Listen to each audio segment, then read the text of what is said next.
Hello everyone, I am doctor Navjot Simi. मुझसे काफ़ी aspirants ने पूछा है कि मैम हम ग्रेजुएशन के साथ यूपीएससी की तैयारी कैसे करें। So in today session we are going to discuss how to manage UPSC preparation with your graduation.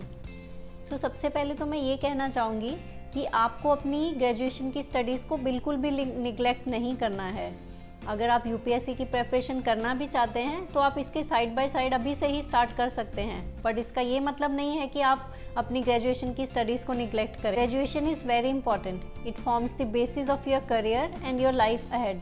और अगर आप फ्यूचर में भी यूपीएससी की प्रिपरेशन डेडिकेटेडली करते हैं, तब भी अगर आपने ग्रेजुएशन अच्छे से किया है तो आपके पास एक ऑल्टरनेटिव करियर ऑप्शन हमेशा रहेगा। और इससे क्या होगा कि आपको एक सिक्योरिटी भी मिलेगी और जो कि आपको यूपीएससी प्रिपेयर करने में भी हेल्प करेगी। सो मैं ये कहूँगी कि इस टाइम पे आप ग्रेजुएशन को निगलेक्ट किए बिना उसके साथ साथ आप 2 या 3 घंटे दिन में निकालते हुए यूपीएससी की तैयारी कर सकते हैं। सो आई वुड से कि अभी आप सिर्फ एनसीईआरटीज़ पढ़ लीजिए, 6 to 12 एनसीईआरटीज़, और एक कोई बेसिक न्यूज़पेपर साथ में आप पढ़ सकते हैं, जैसे कि द हिंदू और द इंडियन एक्सप्रेस, या इसके अलावा कोई भी और पेपर जो आप पढ़ना चाहते हैं। बट मोस्टली यही 2 पेपर्स हैं जो काफ़ी सारे एस्पिरेंट्स के द्वारा फॉलो किए जाते हैं। ग्रेजुएशन के साथ साथ अगर आप दिन से 2 या 3 घंटे भी निकाल सकते हैं यूपीएससी करने के लिए तो they are more than sufficient.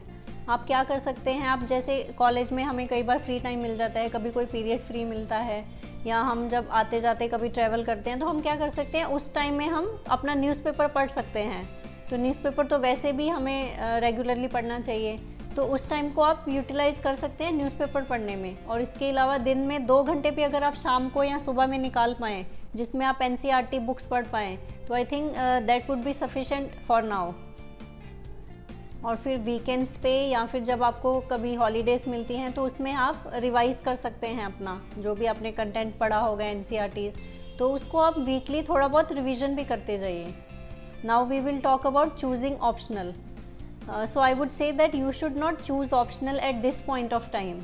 अभी अगर आप बिगनर हैं, ग्रेजुएशन अभी आप फर्स्ट ईयर में हैं या फिर सेकेंड ईयर में हैं, तो अभी भी आपको ऑप्शनल चूज़ करने की ज़रूरत नहीं है और इतनी टेंशन भी नहीं लेनी चाहिए उस चीज़ की।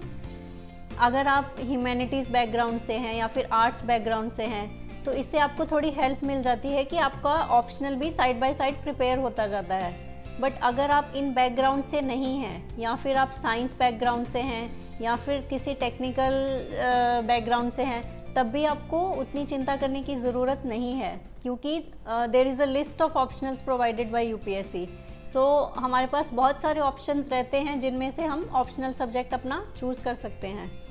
सो आई वुड से कि जब आप ग्रेजुएशन के लास्ट ईयर में होंगे तब आप अपना ऑप्शनल बहुत ही एक इन्फॉर्म्ड और वाइज डिसीजन मैं कहूँगी आपका ऑप्शनल के लिए होना चाहिए। आपको बहुत सारी यूट्यूब पे वीडियोस मिल जाएंगी, आपको सीनियर्स मिल जाएंगे, मेंटर्स मिल जाएंगे जो आपको गाइड कर पाएंगे कि आपको ऑप्शनल कैसे चूज़ करना है। सो आप उस टाइम पे ऑप्शनल चूज़ कर सकती हैं। It will also depend upon your interest, आपका किन सब्जेक्ट में ज़्यादा इंटरेस्ट डेवलप होता है। सो आई थिंक जैसे आप अपनी प्रिपरेशन करते जाएंगे इवेंचुअली आपको ये भी समझ में आएगा कि आपका इंटरेस्ट कौन से सब्जेक्ट की तरफ ज़्यादा है। सो आपको इन सब चीज़ों से हेल्प मिलेगी कि ऑप्शनल कैसे चूज़ करना है। और मैं ये भी कहना चाहूँगी कि ऑप्शनल एक बहुत ही इम्पॉर्टेंट पार्ट होता है यूपीएससी प्रिपरेशन का, क्योंकि अगर आपके ऑप्शनल में अच्छे मार्क्स हैं तो ये आपकी अच्छी रैंकिंग डिसाइड कर सकता है। So I think optional is a really important subject. So it would be good if you decide optional during the last year of your graduation. Now we will talk about coaching. I would say that coaching is not necessary for UPSC preparation. आप ये preparation बिना coaching के भी कर सकते हैं। इसमें बहुत सारे देखिए फैक्टर्स हैं जो डिपेंड करेंगे कि आप प्रिपरेशन कैसे करते हैं और कहाँ से करते हैं। फॉर इंस्टेंस अगर आप किसी बड़ी सिटी में रहते हैं या वहाँ से ग्रेजुएशन कर रहे हैं, जैसे दिल्ली, मुंबई, हैदराबाद, तो आपके लिए कोचिंग लेना भी थोड़ा इजी हो जाता है, क्योंकि इन सब जगह पे कोचिंग अच्छी क्वालिटी की इजीली अवेलेबल भी रहती है। और अगर आप किसी छोटी सिटी में रहते हैं so it's possible that you may not get that good quality of coaching in those cities. So आपको इस बात से भी टेंशन नहीं लेनी है। अगर आपको ऐसा लगता है कि मुझे कोचिंग की ज़रूरत है, then there are a lot of online coaching classes provided by various institutes, तो आप वो सब ज्वाइन कर सकते हैं।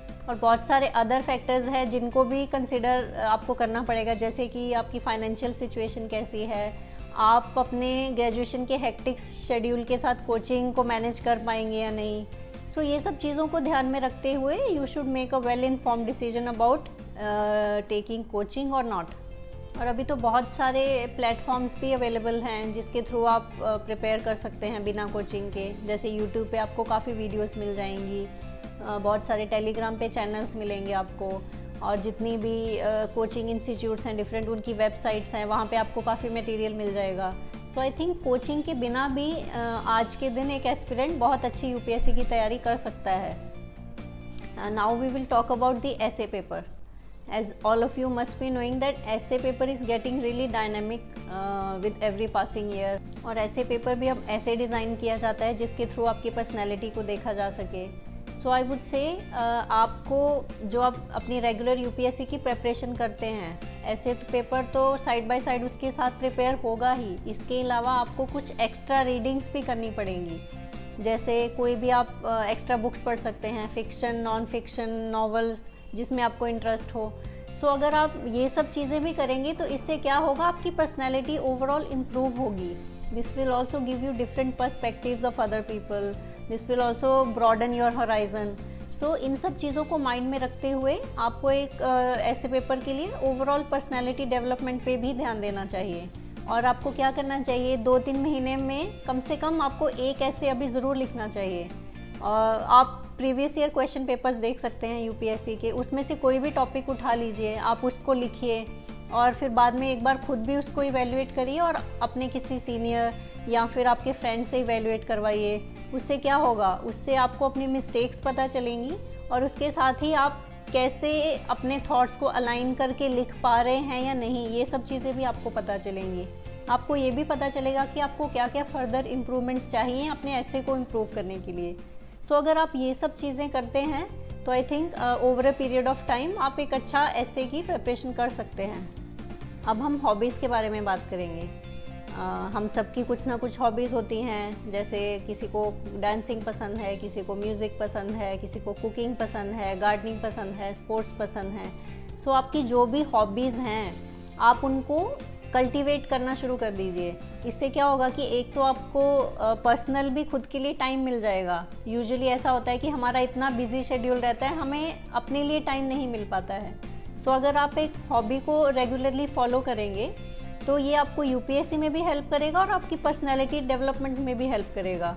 इससे क्या होगा, आपकी स्ट्रेस भी रिलीज़ होगी टाइम टू टाइम और आपका माइंड भी थोड़ा काम हो जाएगा। जब हम डिटेल्ड एप्लीकेशन फॉर्म भरते हैं मेंस के लिए तो उसमें भी हमारा एक हॉबीज़ का सेक्शन होता है जिसमें हमें अपनी हॉबीज़ को मेंशन करना होता है। और बाद में जब आप इंटरव्यू के लिए जाते हैं तो अक्सर डेफ से ही काफ़ी क्वेश्चंस पूछे जाते हैं और यूजुअली वो आपकी हॉबीज़ के बारे में भी ज़रूर डिस्कशन होता है वहाँ पर। सो अगर आप अभी से ही अपनी हॉबीज़ को कल्टीवेट करते हैं, उनको इंजॉय करते हैं, तो आपके ये दोनों काम हो जाएंगे side by side. So I would से आपको अपनी हॉबीज़ के ऊपर भी अब ध्यान देना चाहिए। Now we will talk about health and fitness. जैसा कि आप सब जानते हैं, a healthy mind stage in a healthy body. So जब भी आपको टाइम मिलता है, या सुबह में या शाम में, आप कम से कम अगर 1 घंटा नहीं भी निकाल पा रहे हैं तो कम से कम आप 40 मिनट अपने लिए ज़रूर निकालें। आप उसमें कोई फिज़िकल एक्टिविटी करें, जैसे कि योगा, रनिंग, एक्सरसाइज, कोई स्पोर्ट्स खेलें या जो भी आपका मन करता है, मेडिटेशन करें। सो इससे क्या होगा कि आपकी कंसंट्रेशन इम्प्रूव होगी। This will calm your mind, this will improve your concentration, this will help you lead a good and healthy lifestyle. So ये सब चीज़ें आप अपनी रूटीन में ज़रूर इनकलकेट करें। और मैंने जैसा कि पहले भी बोला है, अगर आप अपनी फ़िज़िकल फिटनेस और अपनी मेंटल हेल्थ की तरफ ध्यान देते हैं तो इससे आपको बहुत एडिड बेनिफिट्स मिलते हैं, जो आप ये खुद महसूस करेंगे कि आप अपने आसपास की चीज़ों को और भी अच्छे से देख पा रहे हैं, उनको अच्छे से एंजॉय कर पा रहे हैं। Now we will talk about how to stay optimistic and continuously motivated. मैंने रिसेंटली एक वीडियो भी बनाया था कि आपको खुद को कैसे मोटिवेट करके रखना है। आप उसको, मेरी वीडियो को देख सकते हैं, मैं उसका एक लिंक भी अपने डिस्क्रिप्शन में दे दूँगी। I think we should always have an honest and optimistic attitude towards life. हमारी लाइफ में बहुत सारी मुश्किलें आती हैं, बट हमें हमेशा ये कोशिश करनी चाहिए कि इन मुश्किलों को पार करते हुए भी मैं अपनी जो मेरे गोल्स हैं, अपने टारगेट्स हैं, उनको कैसे मैं अचीव करूं। सो आप क्या कर सकते हैं, आप अपने छोटे छोटे टारगेट्स बना सकते हैं और उनको ट्राई करिए अचीव करने के लिए। आप खुद भी ये महसूस करेंगे कि अगर आप उनको अचीव कर पाते हैं तो आपको एक इनर हैप्पीनेस मिलेगी। उससे क्या होगा, आपका सेल्फ कॉन्फिडेंस और भी बूस्ट हो जाएगा। और मैं एक बहुत इंपॉर्टेंट बात अब ये भी कहना चाहूँगी that even if you are not able to do preparation during graduation, so you don't have to feel disheartened। आपको इस चीज़ से नाराज़ नहीं होना है कि मैं ग्रेजुएशन के टाइम पे ही अपनी प्रेपरेशन नहीं कर पा रही हूँ, मुझसे स्टार्ट नहीं हो पा रही है, मैं मैनेज नहीं कर पा रही हूँ टाइम, मेरा शेड्यूल हेक्टिक हो रहा है, मुझसे पढ़ाई नहीं हो पा रही है। सो अगर आप ये सब चीज़ें नहीं भी मैनेज कर पा रही हैं तो इसमें बिल्कुल परेशान होने की बात नहीं है। आप यूपीएससी की प्रेपरेशन ग्रेजुएशन करने के बाद भी शुरू कर सकते हैं। UPSC needs a dedicated 1.5 year of preparation. So आप ग्रेजुएशन के बाद भी उसको चालू कर सकती हैं। मैं अगर खुद की एग्जांपल लूँ तो मैंने भी ग्रेजुएशन के कुछ टाइम बाद ही यूपीएससी की प्रेपरेशन शुरू की थी। सो ऐसा बिल्कुल नहीं सोचना है कि बाकी लोग कर रहे हैं और मैं नहीं कर पा रहा हूँ। जब आपका टाइम आएगा, जब आपका माइंड, आपका हार्ट रेडी होगा, आप तभी ही यूपीएससी की प्रेपरेशन स्टार्ट करिए। And you will yourself feel that when you are committed towards your goal, everything will fall in place, all the things will align themselves along your way. So आप इस चीज़ को हमेशा अपने ध्यान में रखिए। एंड आई वुड से अगर आपके कुछ और भी डाउट्स हैं इसके regarding, you can always ask me in the comments, और my best wishes to all of you. Thank you.